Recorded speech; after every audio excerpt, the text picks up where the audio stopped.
जाटों के जो गांव थे उनकी ज़मीनों की मिल्कियत जाटों की थी, वो उसके मालिक मौजा थे, यानी किसान। इस देश का अपना बजट होता था, उनके साथ जो भी व्यवहार होता था वो लेन देन पे होता था, यानी आप लोन देते थे, लोन लेते थे, इस ढंग से। प्रथम विश्व युद्ध में उस जगह का नाम जाट, हाँ, वो लोकल्स का दिया हुआ, उसमें कोई किसी और ने नहीं दिया, ना वहाँ कोई स्मारक है ना और कुछ है। वो बाद में जब वहाँ पे वो बसे हैं तो उन्होंने उस गांव का नाम जाट। हाँ, जैसे आपने यहाँ भी आपको ऐसे एग्जाम्पल मिल जाएंगे, फलाने का खेड़ा। तो क्या उनका मतलब दिमाग एकदम से नहीं खुला होगा, अवेयरनेस नहीं उनको आई होगी कि उन्होंने कोई चिट्ठी पत्री ऐसी कुछ की है कि यहाँ ऐसा किया हो कि कुछ यहाँ शुरू किया जाए? हर पॉलिटिशियन, हर पॉलिटिकल पार्टी कोशिश में लगी हुई है कि वो एक वर्ग को इकट्ठा करे और फिर उसको डराए। तुम्हारा तो सब कुछ फलाना सीन लेगा, तुम्हारा तो तुम्हारी जाति को ये ख़त्म कर देंगे, या दूसरे को बोले तुम्हारे धर्म को ख़त्म कर देंगे। किसी ना किसी ढंग से उनको डराओ। वो इसलिए इंक्लूड किया गया था कि उसके वो इंक्लूड करने से जो सरकारी फंड थे वो और आसानी से मिल जाए। तो ऐसा हुआ भी? यस। तो इस वो जाट जब कॉलेज बनाया गया जिसके फंक्शन में आज आप आए हो, तो वो उसके पीछे सोच क्या थी? इसको क्या ऑक्सफोर्ड लेवल का बनाने की सोच थी? सोच क्या थी? तो आपको अपनी रूट्स के साथ जुड़े होने पे ही बाकी समाज जो हैं वो आपको एक्सेप्ट करेंगे। मैं फ़ौज में रहा हूँ, मैंने हर किस्म के समाज देखे हैं। पारसी हैं, बहुत कम हैं, थोड़े से हैं, हज़ारों में ही हैं। तो हमारी बच्चियाँ हमारी शादियों में हमारी दुल्हन क्यों नहीं पहन सकती हमारा ट्रेडिशनल ड्रेस? कर्नल साहब, हरियाणा में ना हरियाणवी लोगों को कभी बाहर जाते हैं तो हमारा इंट्रोडक्शन ये होता है कि तुम लोग तो लड़ाके हो। हमारा जो इलाका है हरियाणा का, खास करके ये जो रीजन है रोहतक, झज्जर, सोनीपत, जींद, हिसार, इनको लड़ाकों का इलाका क्यों कर, इतिहास क्या कहता है? ये एक जोग्राफिकल कंपल्शन था। मैं आपके एक भूगोलिक आपके ऊपर भूगोलिक परिस्थिति थी। आप एक ऐसे इलाके में थे जो देश की जो ट्रेडिशनली राजधानी रही है उसके नज़दीक थे, और जो रास्ते आते थे उस राजधानी को सेंट्रल एशिया से, वो इसी हमारे इलाके के मध्य से गुज़रते थे, और जितने आक्रमण हुए हैं वो सेंट्रल एशिया से इन्हीं रास्तों से हुए। लेकिन हमारे पूर्वज तो किसान थे, हमारे पास क्या था लूटने को? जब एक सेना, उस समय की सेना, आज की सेना भी काफ़ी लोकल जो रिसोर्स होते हैं उनका इस्तेमाल करती है। उस समय की सेना तो बहुत हद तक जो उस जगह पे जो संसाधन थे उनका दोहन करती थी, चाहे वो उनके घोड़ों के लिए घास हो, चाहे दाना हो, चाहे सैनिकों के लिए खाना हो, उन सब के लिए उनका निर्भरता होती थी उस इलाके पे। तो अब अगर कोई आपका खेत से फसल काट ले जाएगा तो आप अपने जानवरों को क्या खिलाएंगे या अपने परिवार को क्या खिलाएंगे? तो उसके साथ झगड़ा होना तो स्वाभाविक है। और जो ये हमारी अटैचमेंट है खास करके किसान वर्ग की, किसान का मेरे वर्ग की हमारी ज़मीन के साथ, मुझे याद है जब बचपन में दादा, पिताजी, अंकल, ताऊ सबसे सुनता था कि भाई धरती माँ हुआ है, इसको कभी मत बेचना। एक चलन चल पड़ा था ना ज़मीन बेचने का, उसके बहुत सारे आर्थिक रीजंस थे। तो इतना अटैचमेंट इस ज़मीन से क्यों है? हाँ, ये एक सच्चाई है। मैंने खुद खेती नहीं की है, मैं फ़ौज में रहा, लेकिन मेरे जब भी मैं इस बारे में विचार करता हूँ तो मेरी एक भावनात्मक रिस्पांस आता है मेरे अंदर से कि ज़मीन नहीं। वो कहते हैं ना कि ऑर्डर ऑफ प्रायोरिटी में एक जाट के लिए ज़मीन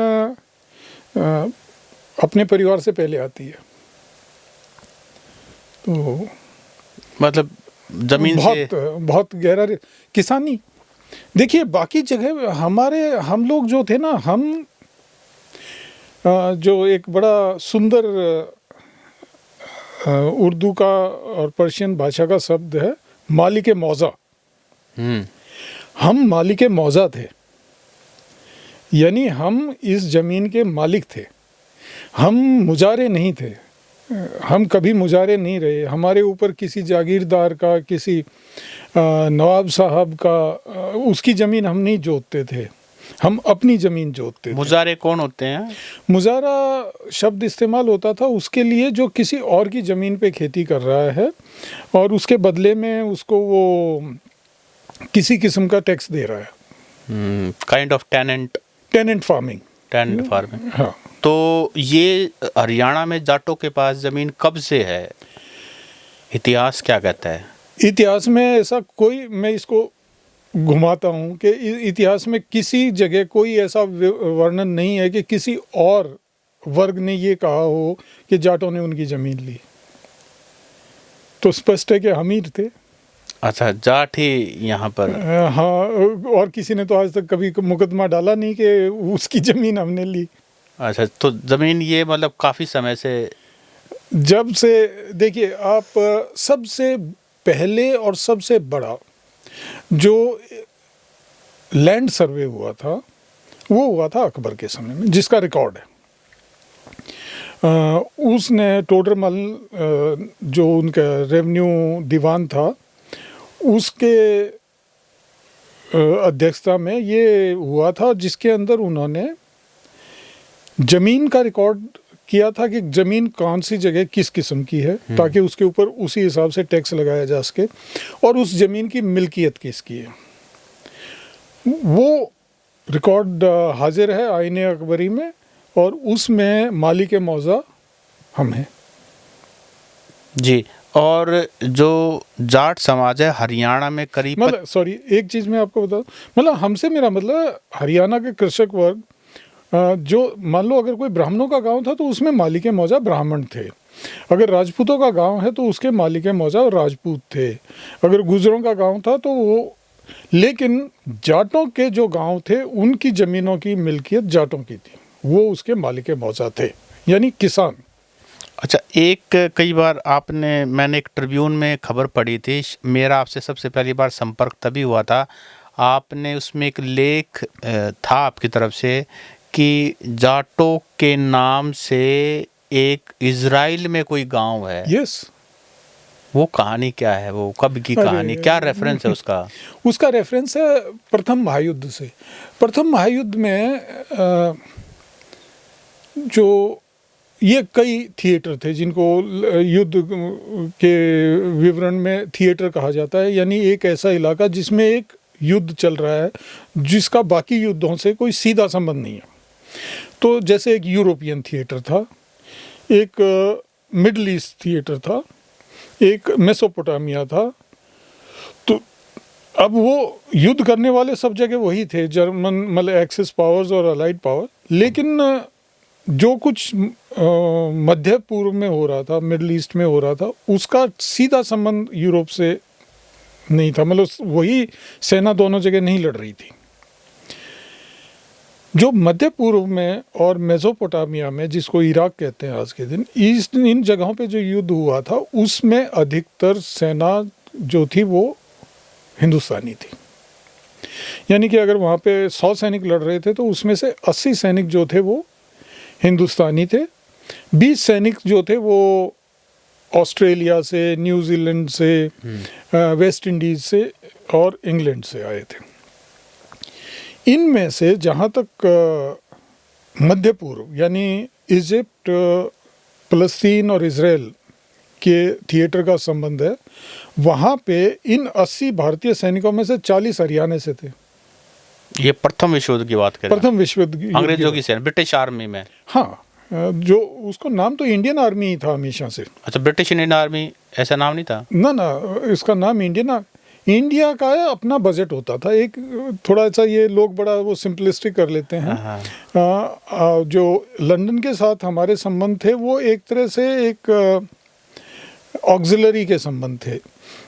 हमारा अपना मतलब इस देश का अपना बजट होता था, उनके साथ जो भी व्यवहार होता था वो लेन देन पे होता था, यानी आप लोन देते थे, लोन लेते थे, इस ढंग से। तो वो एक अलग विषय है। तो यहाँ पे 40 सैनिक जो थे इस सेना के, वो हरियाणा से थे, 100 में से। और उसमें रिसलदार बदलू सिंह को विक्टोरिया क्रॉस जो मिला वो वहीं पे मिला है। तो उस दौरान जो था, ये इलाका जो था इज़राइल और फ़लस्तीन और सऊदी अरेबिया, ये पिछले 600 साल से ऑटोमन एम्पायर का, टर्किश एम्पायर का हिस्सा था। तो इस प्रथम महायुद्ध के दौरान ही टर्किश एम्पायर को वहाँ पे हराया गया था, और वो हराने वाली जो सेना थी वो ज़्यादातर भारतीयों की थी, और उनमें से मेजॉरिटी जो थी वो हरियाणा के थे। तो वहाँ पे वो जो उन्होंने डिफेंसिव पोजीशन ली हुई थी, उनके ऊपर जो शुरुआती हमले हुए उसमें बहुत कैजुअल्टीज़ हुई थी। तो उनमें से एक ये जगह थी जो जिस यूनिट ने हमला किया था उसमें ज़्यादातर सैनिक जाट थे, और उनमें से काफ़ी कैजुअल्टी वहाँ पे हुई थी। लगभग 200 के लगभग रिकॉर्ड के हिसाब से सैनिक उस हमले में मारे गए। तो उसको फिर वो जो लोकल लोग हैं उन्होंने, ये आप इजराइल की बात बता रहे हो? हाँ, उस समय जो प्रथम विश्व युद्ध में इजराइल के नाम से ही देश था? नहीं, इज़राइल जो है एक कल्चरल स्पेस है, जैसे हरियाणा एक कल्चरल स्पेस है राज्य बनने से पहले, पंजाब एक कल्चरल स्पेस है राज्य बनने से पहले, इसी तरह इज़राइल जो है वो जूस का बर्थ प्लेस रहा है। वो मानते हैं कि इज़राइल उनका नेटिव प्लेस है जहाँ से वो निकाले गए। तो वो निकाले गए रोमन समय में, उसके बाद बहुत समय तक वो बाहर रहे, और फिर वो जो 1948 में एक समझौता हुआ उसके तहत उनको वापस वहाँ पे उनका एक स्टेट बनाने की अनुमति मिली। तो उन्होंने उसको अपने जो कल्चरल हिस्ट्री है उसके हिसाब से इज़राइल नाम दिया। तो उस यानी कि उस जगह पर जहाँ पर 200 शहीद हुए सैनिक प्रथम विश्व युद्ध में, उस जगह का नाम जाट? हाँ, वो लोकल्स का दिया हुआ, उसमें कोई किसी और ने नहीं दिया, ना वहाँ कोई स्मारक है ना और कुछ है। वो बाद में जब वहाँ पे वो बसे हैं तो उन्होंने उस गांव का नाम जाट। हाँ, जैसे आपने यहाँ भी आपको ऐसे एग्जाम्पल मिल जाएंगे, फलाने का खेड़ा। वो लोग हो सकता है आप वहाँ पे ना रह रहे हों, लेकिन उनका ही खेड़ा माना। अगर गूगल में सर्च करेंगे, हाँ मिलेगा, ये मैं आपको दे दूंगा इसका लिंक। अच्छा, वो जाट मिलेगा। हाँ, इजराइल में उसका साथ में उन्होंने कुछ और भी उसके साथ जुड़ता है, तो पूरे का नाम पूरा मिलके जाट समथिंग बनता है। हाँ, वो पूरा तो चलो वो लोकल नाम भी जुड़ गया होगा ना वहाँ का, लंबे लंबे नाम जो साथ जुड़ा है उसका अर्थ है हैबिटेशन। मतलब यहाँ उनकी मेमोरी के अंदर। तो कर्नल साहब, इस तरह से बड़ा ही इंटरेस्टिंग है हमारे हरियाणा के लोग ये जाने, खास करके जाट समाज के, कि उनका मतलब जाट समाज के नाम से उनके जो पूर्वज थे जो प्रथम विश्व युद्ध में लड़े थे, इजराइल में जो है ना एक देश है, मतलब एक जगह है जिसका नाम जाट गांव है, कि और इतिहास भी जुड़ा हुआ है वहाँ से। हाँ, हमारा तो बहुत गहरा है भाई। अपने बदलू सिंह, रिसलदार बदलू सिंह को विक्टोरिया क्रॉस वहाँ पे मिला है। ये तो हमारा जो, हमें अपने इतिहास का नहीं पता, इसलिए हम उसको इतना जानते नहीं हैं। मतलब विक्टोरिया क्रॉस परमवीर चक्र के बराबर होता था। हाँ, परमवीर चक्र उसी के मतलब पहले ब्रिटिश टाइम में Victoria cross, pre independence Victoria cross, और उसके बाद हमने अपना इंडिया उसका इंडियनाइजेशन करना था, तो वो परमवीर चक्र। हाँ, और अब जैसे वहाँ पे हैफा का जो युद्ध हुआ, उसको जो उसमें जोधपुर रिसाला था, जोधपुर के राजा की जो सेना थी उसका, वो अभी भी जाते हैं, लगभग हर साल वो लोग वहाँ जाते हैं, उसको सेलिब्रेट करके आते हैं। किनके परिवार वाले? हाँ, जोधपुर के राजा खुद उसमें पहल करते हैं, और ये लोग जाते हैं। उसके ऊपर इन्होंने किताबें छपवाई हैं, और लकी बाई चांस दोनों एक ही दिन एक्शन हुए हैं, उधर हैफा वाला युद्ध और इधर बदलू सिंह वाला हमला। और लेकिन हम उसके बारे में भूल गए हैं, बदलू सिंह का तो कहीं नाम नहीं है। बाकी जो वहाँ पे और बाकियों ने जो काम किए हैं, एक उसी संदर्भ में मैं बताऊँ, एक अल उफलर नाम की जगह है वहाँ पे, क्योंकि हम फ़लस्तीन और इज़राइल की बात करें। अल उफले एक गांव का नाम है। वहाँ वो एक दर्रे को पार करके है। तो क्या था, उसकी अहमियत क्या थी कि अगर आपने वहाँ पे कब्जा कर लिया तो एक तरह से आपने जो टर्किश आर्मी थी उसके एक बड़े हिस्से का जो वहाँ से निकलने का रास्ता था वो बंद कर देते। अल उफले की जो वो इतनी महत्वपूर्ण लड़ाई थी उस युद्ध की कि उसकी बाद में पेंटिंग एक बनवाई गई ब्रिटिश द्वारा, और वो पेंटिंग आज भी उनका जो नेशनल आर्मी म्यूज़ियम है उसके अंदर प्लेस ऑफ प्राइड जिसे कहते हैं ना, मतलब जिस चीज़ को आप मिस नहीं कर सकते, इस ढंग से उसको हैंग किया गया है। वो जो हमला था वो जाट और रांगड़ स्क्वाड्रंस जो थे सेकंड लांसर के, जो अपने इलाके से थे, हमारे पूर्वज थे, उनके द्वारा किया गया था।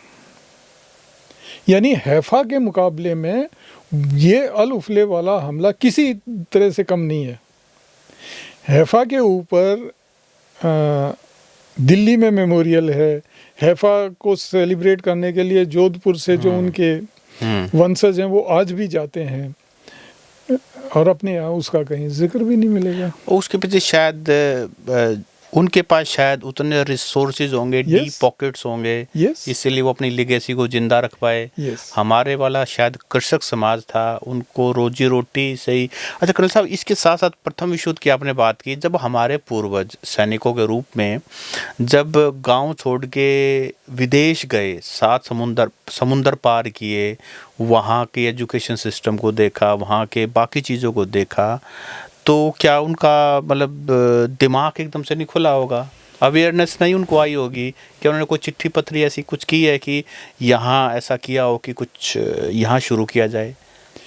एक्चुअली ये कुछ जो अच्छे जिनकी हरियाणा में हरियाणा के बारे में जिनका अच्छा ज्ञान है, ऐसे इतिहासकारों ने, जिनमें से एक तो हैं श्री केशी यादव जी, यादव साहब स्वर्गीय, और एक रणबीर सिंह जी। इन्होंने प्रथम महायुद्ध को हरियाणा के लिए गेम चेंजर बोला है,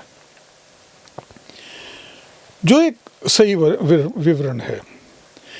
जो हरियाणा 1918 से पहले था और जो हरियाणा 1918 के बाद बनना शुरू हुआ, ये इस युद्ध का असर है। यानी कि 18 में युद्ध खत्म होता है और हरियाणा में बदलाव, मतलब इस कल्चरल स्पेस में शुरू हो चुका था। हरियाणा में बदलाव 1916 से बदलाव शुरू हो चुका था, जिसको गति मिलती है। क्या था कि आप थोड़ा सा सर छोटराम पे जाइए। अब सर साहब जो थे वो पॉलिटिक्स ऑफ एम्पावरमेंट करते थे।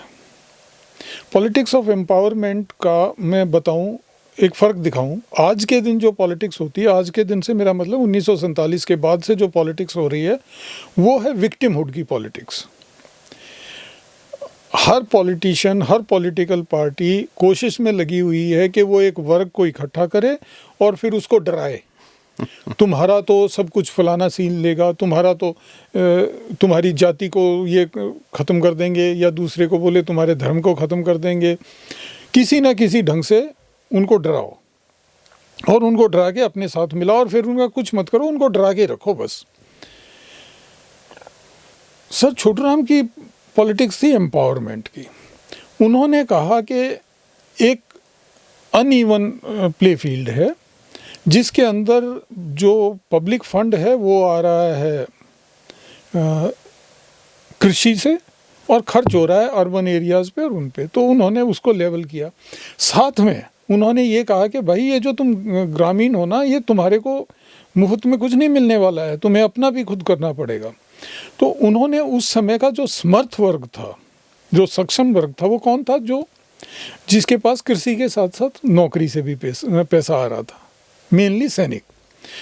उनको उन्होंने एग्जॉर्ट किया, उनको कहा कि भाई आप इसमें शामिल होइए। और उन लोगों को सर साहब पे इतना भरोसा था कि वो बड़ी संख्या में शामिल हुए। और इस शामिल होने में एक बड़ा उनके लिए मोटिवेशन था कि उन्होंने बाहर देखा।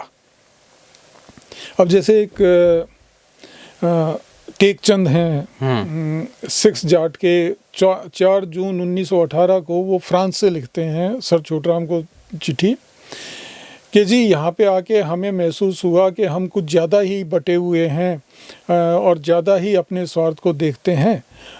हमें सामाजिक तौर पे इकट्ठा होना चाहिए, गांव एक इकट्ठी यूनिट हो और उसके अंदर मिलजुल के सहयोग से काम करें। एक और है 20th डेक्कन हॉर्स के जाट स्क्वाड्रन वाले 400 रुपये इकट्ठा करके जाट बोर्डिंग हाउस बन रहा था उस टाइम रोहतक। 400 रुपये बहुत बड़ी अमाउंट, उस समय बहुत बड़ी अमाउंट। आखिर में क्या हो गया था कि हर एक सैनिक अपने तनख्वाह के 1 रुपये में से 1 आना जो था वो सामाजिक कार्य के लिए दे रहा। यानी कि जो आज बड़े बड़े धर्मशालाएं जैसे रोहतक का all India Jat heroes memorial, ये उन लोगों की कमाई है। जाट हीरोज मेमोरियल कॉलेज, आप इसके नाम को देखिए। ये कॉलेज बना 1944 में। इसका नाम है all India Jat heroes memorial, Jat heroes memorial college. ये कौन जाट हीरोज हैं? एक्चुअली उस दौरान जो जाट रेजिमेंट का इंसिग्निया होता था उसमें ऊपर क्राउन होता था, उसके नीचे 9 जाट रेजिमेंट जो है हम भारतीय सेना की रेजिमेंटल सीनियरिटी में 9th नंबर पे आती है, तो 9 जाट, और उसके नीचे लिखा हुआ है हीरोज। ये उस रेजिमेंट का है। ये 9 जाट रेजिमेंट का जाट हीरोज जो है वो उस रेजिमेंट से आता है जो इसके अंदर इंक्लूड किया गया है। वो इसलिए इंक्लूड किया गया था कि उसके वो इंक्लूड करने से जो सरकारी फंड थे वो और आसानी से मिल जाए। तो ऐसा हुआ भी। यस। तो वो जाट जब कॉलेज बनाया गया जिसके फंक्शन में आज आप आए हो, तो वो उसके पीछे सोच क्या थी? इसको क्या ऑक्सफोर्ड लेवल का बनाने की सोच क्या थी? देखो सर साहब अगर कुछ दिन और जिंदा रहते तो पता नहीं और ज़्यादा कुछ बनता, पर एक बात तो स्पष्ट थी कि वो हमारे को सबसे अच्छी शिक्षा देना चाहते थे। शिक्षा पे उनका सबसे ज़्यादा जोर था। बहुत जोर। उन्हें पता था ना कि जो आपको आपकी जो रोक के रखा हुआ है वो आपके अनपढ़ होने से है। अगर आप पढ़ लिख जाओगे तो आपके लिए बहुत सारे रास्ते खुल जाएंगे, और खुले भी हैं आप। और वो तो खुद सेंट स्टीफन्स में पढ़े हैं उस दौरान। हाँ, वो तो एक्सेप्शनल थे ना। अब वो तो इतने इस शिक्षा का महत्व शायद इसलिए भी जानते थे। हाँ, उनको पता था, और उनको पता था कि मैं तो भाई वो तो इतने होनहार थे कि कर गए, लेकिन एक आम जो बच्चा है वो इतनी दूर उसके परिवार वाले भी नहीं भेजेंगे, वो जा भी नहीं पाएगा और रह जाएगा। तो जो पूर्वजों ने चौधरी रहबर आजम चौधरी छोटूराम ने सपना देखा था जाट स्कूल को लेकर के, जाट कॉलेज को लेकर के, जाट हीरोज़, वो सपना तो कहीं आसपास भी पूरा नहीं है। देखिए ये आसपास भी नहीं है। मतलब वो कहते हैं स्पीड से ज़्यादा ज़रूरी डायरेक्शन है। वो डायरेक्शन ही ठीक नहीं है। अब स्पीड जो भी हो, जो स्लो हो तेज़ हो, वो डायरेक्शन ही नहीं है। दो प्रॉब्लम हमारे सामने खड़ी हो रही हैं यहाँ पे। एक तो क्या है ना कि जाट का कैरेक्टर अगर आप देखोगे ना तो इसमें एक इंडिविजुअलिस्टिक ट्रेट है, व्यक्तिवादी। तो एक तो उसके लिए एक ग्रुप में काम करना बड़ा मुश्किल है। आप स्पोर्ट्स देख लो, हमारे जो बच्चे हैं वो कामयाब हो रहे हैं इंडिविजुअल स्पोर्ट्स में। जो टीम स्पोर्ट्स हैं उनके अंदर हम इतने नहीं हैं कामयाब। ये इंडिविजुअलिस्टिक ट्रेट है। दूसरा हमारे प्रॉब्लम क्या है कि एम्बिशियस। अब क्या जो भी लोग पॉलिटिक्स में आना चाहते हैं इंडिविजुअलिस्टिक और एम्बिशियस, तो वो फिर खुद को ही आगे बढ़ाना चाहते हैं। जो पिछले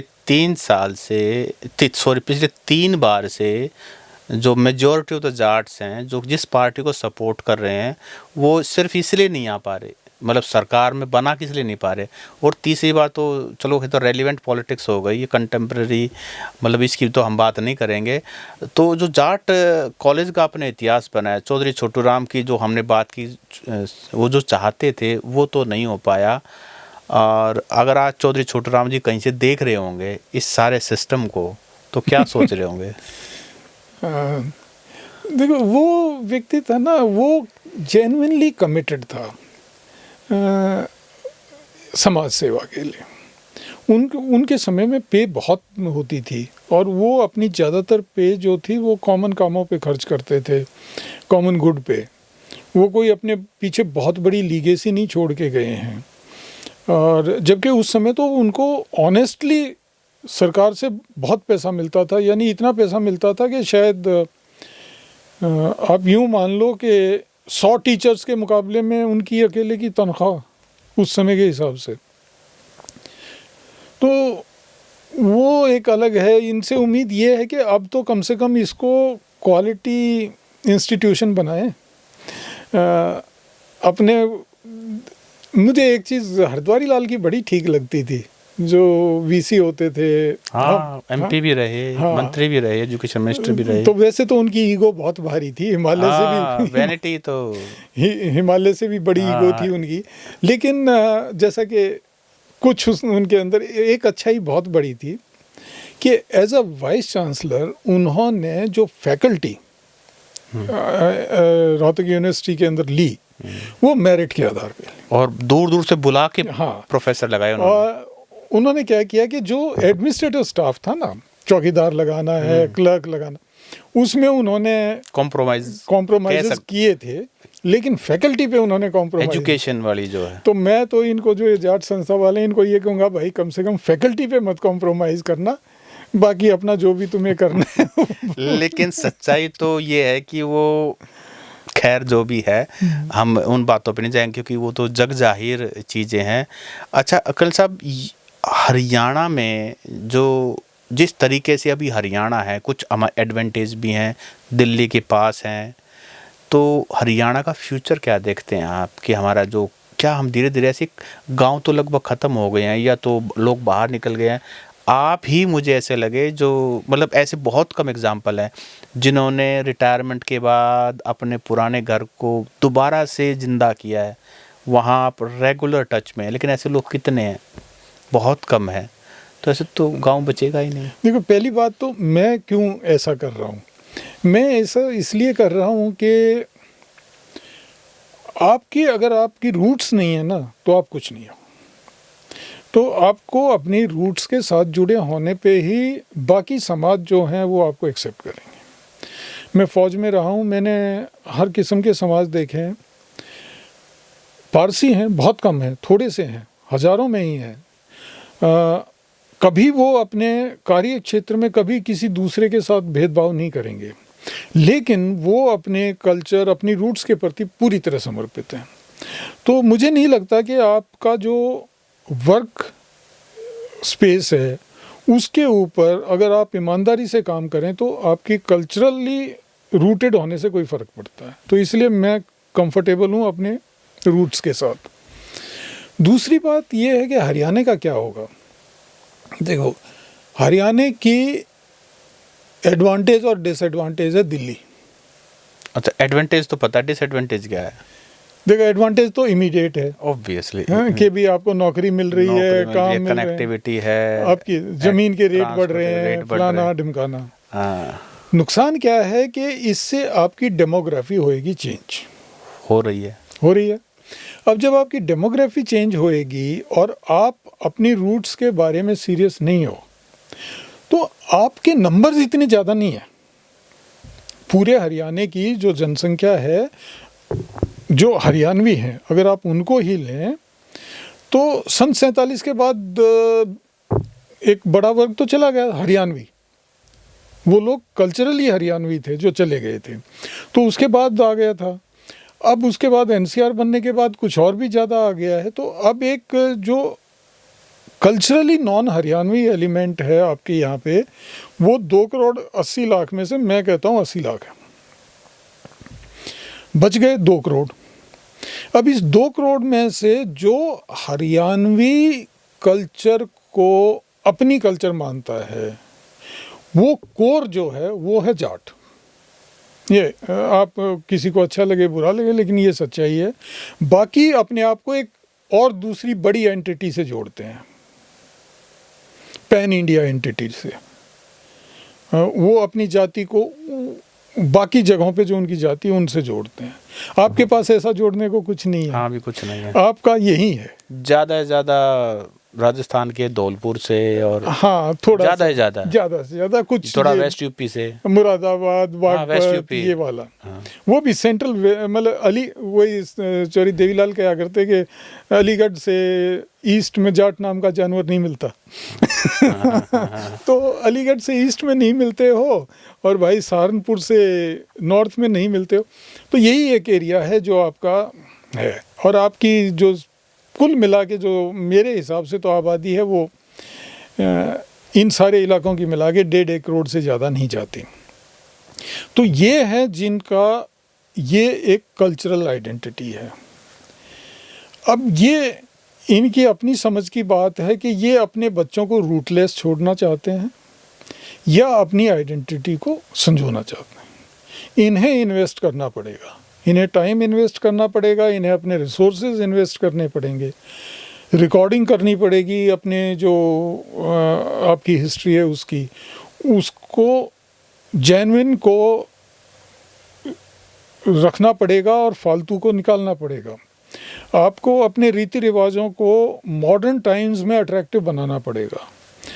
अब चाहे आपकी ड्रेस ही ले लो, हमारा जो लड़कियां जो कुर्ता पहनती हैं जब अपने जो फॉर्मल ओकेजन्स पे फंक्शंस होते हैं, अब इस कुर्ते के पीछे एक इतिहास है। ये आपके मार्शल ट्रेडिशंस का इतिहास है। ये कुर्ता, ये इस कुर्ते का डिज़ाइन आता है कुर्ता इंडियन कैवलरी उससे। तो वो जो कुर्ता, नहीं तो हमारी औरतें पहले अंगिया पहनती थी।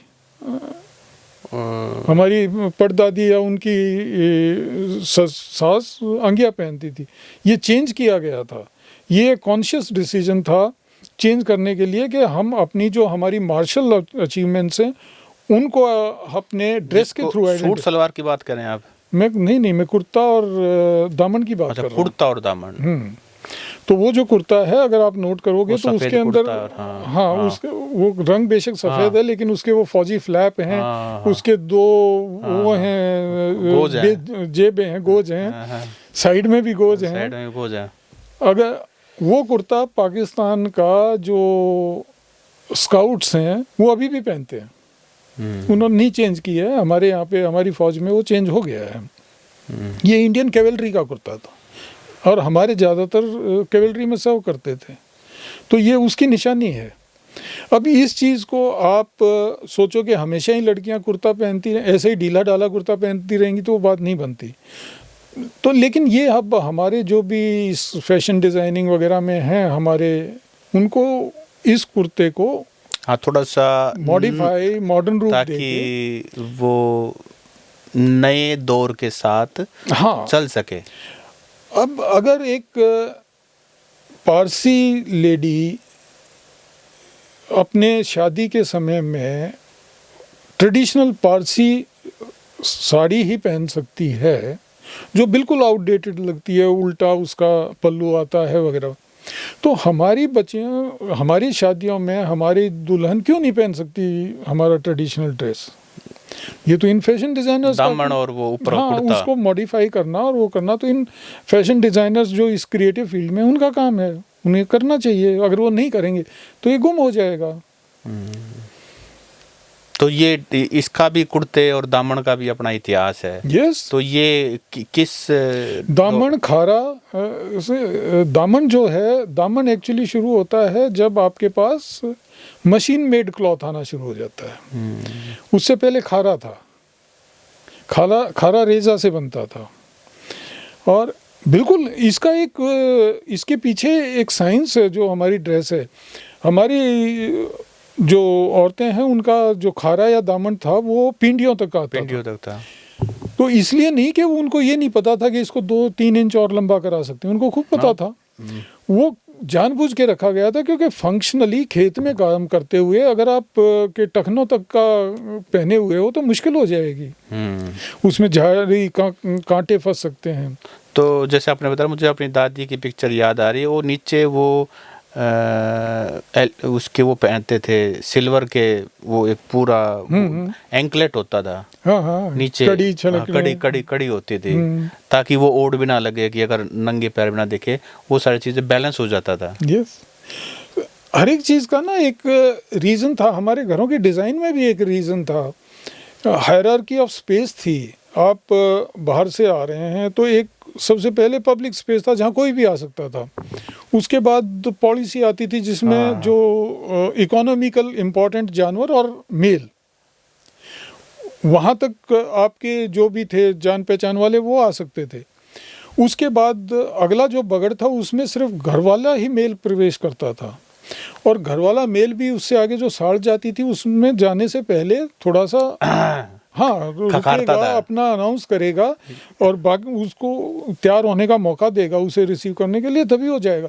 This is called hierarchy of space. अगर आप आर्किटेक्चरल भाषा में बोलो, इट्स वंडरफुल।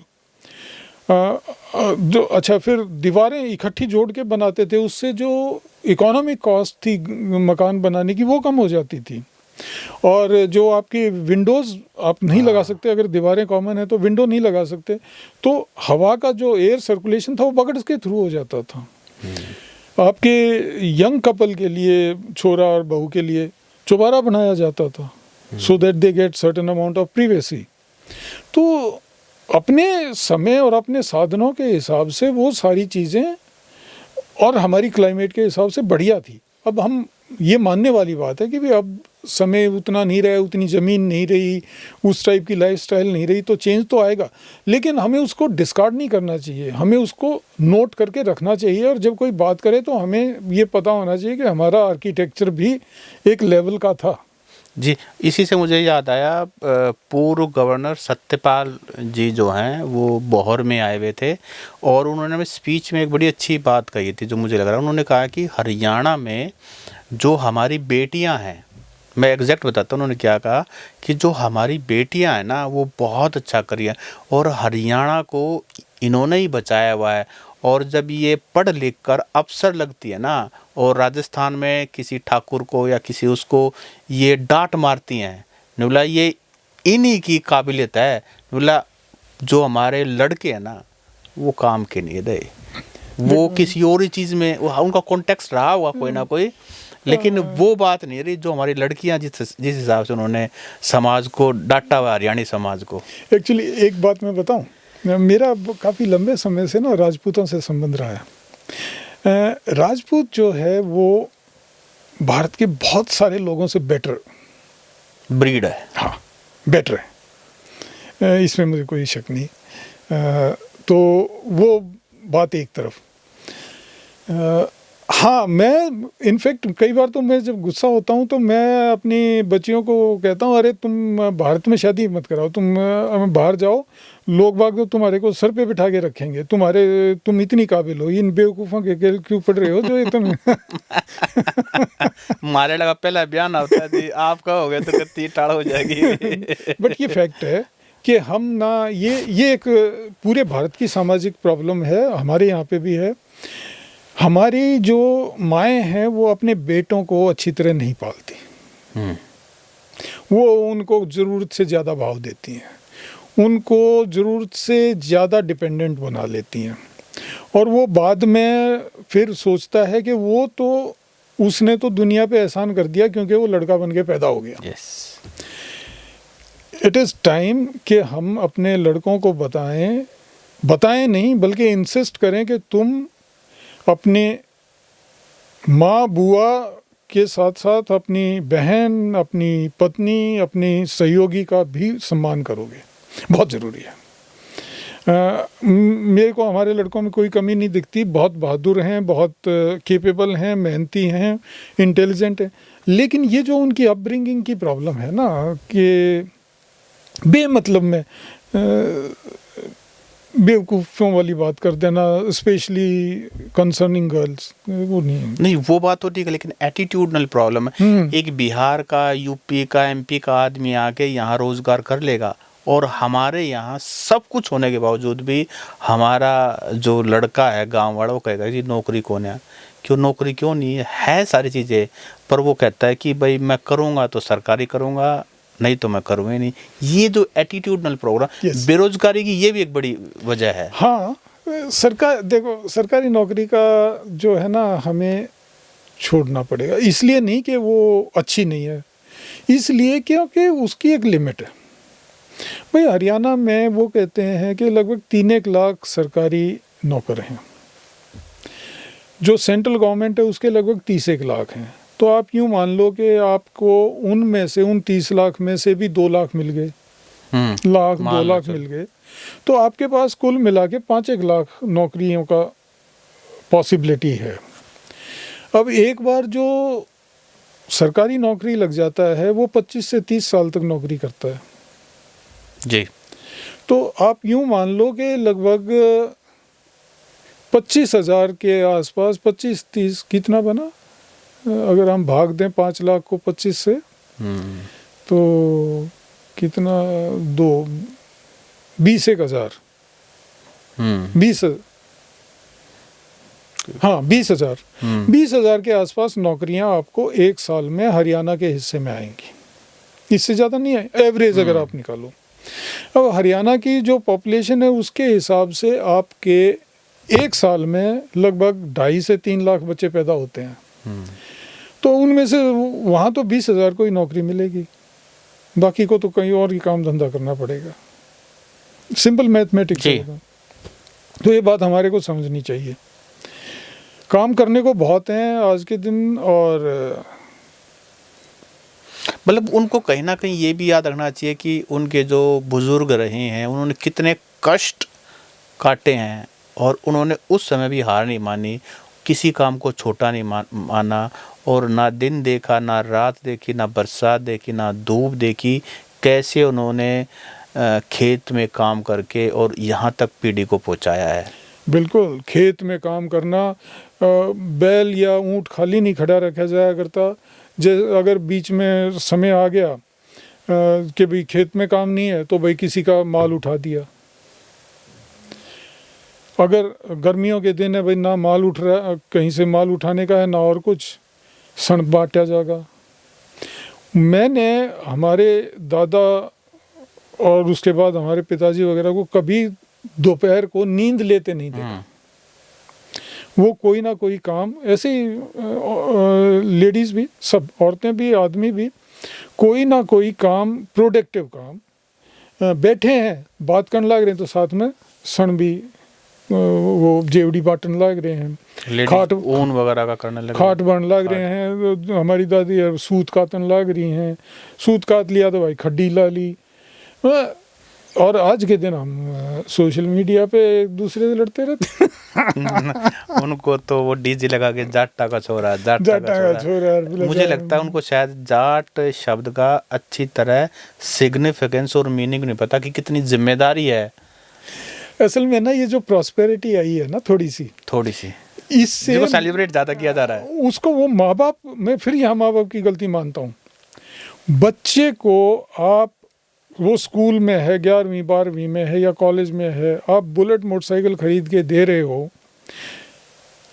आपके पास हो सकता है पैसा है, आप हो सकता है उसको दे दो बगैर किसी प्रेशर, लेकिन आप रिस्पॉन्सिबल पेरेंटिंग नहीं कर रहे हो।